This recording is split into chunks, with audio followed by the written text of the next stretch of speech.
As a reward for successfully completing his investigation, Degtyarev was offered a promotion to colonel and the position of mission coordinator.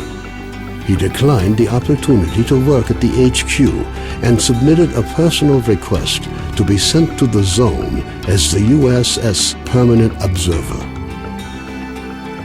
The information about the development of psi devices obtained by Degtyarev alerted USS commanders.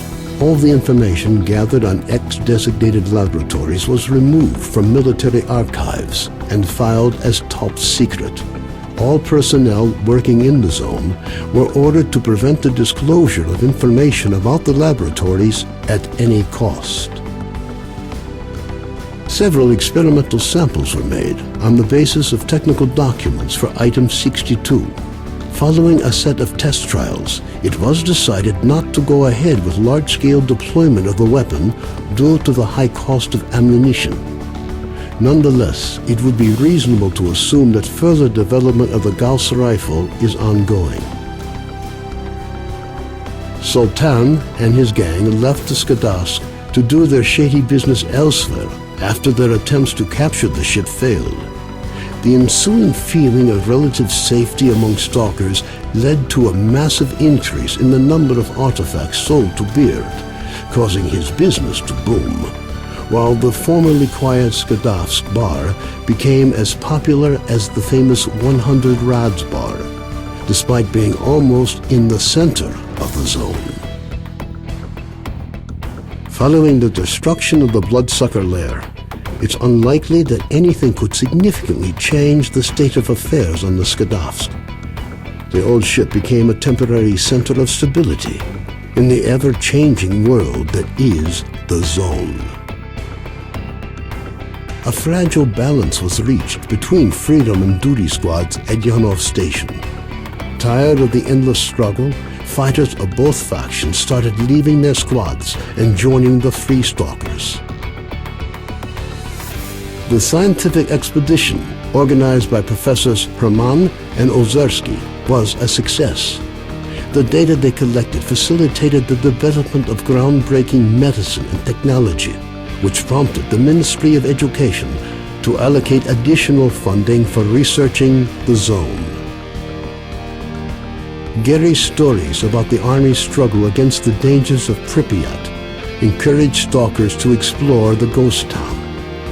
Despite the constant monolith attacks, stalkers managed to secure the former army camp, which they used as a base to launch raids deep into the city, making slow but steady progress. The legend of the Oasis stopped being a legend.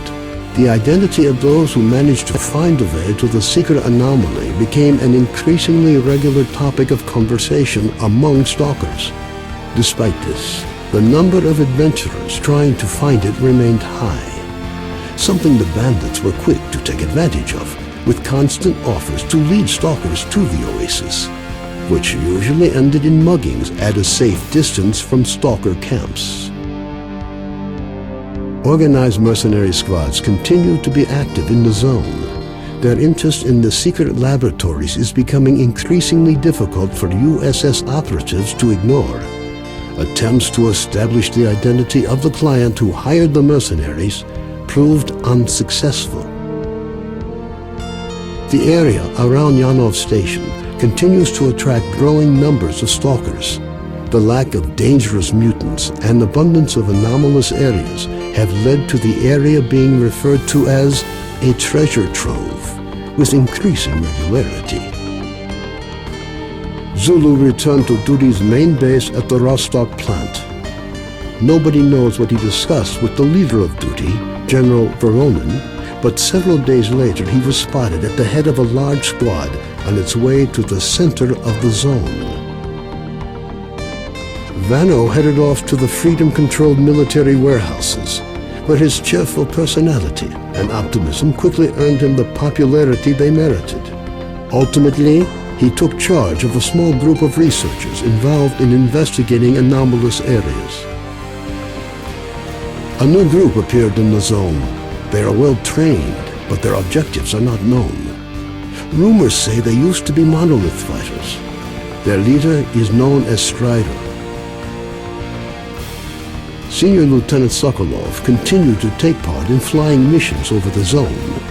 During one such recon flight over Limansk, his aircraft was shot down by mercenaries.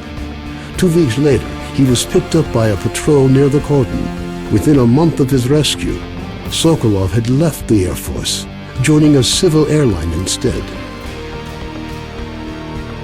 Owl established contacts with clients outside the zone. He trades in information, and if rumors are true, there are regular reports sent directly to the USS. A group of stalkers was forced to seek shelter on Noah's old barge during a particularly powerful emission.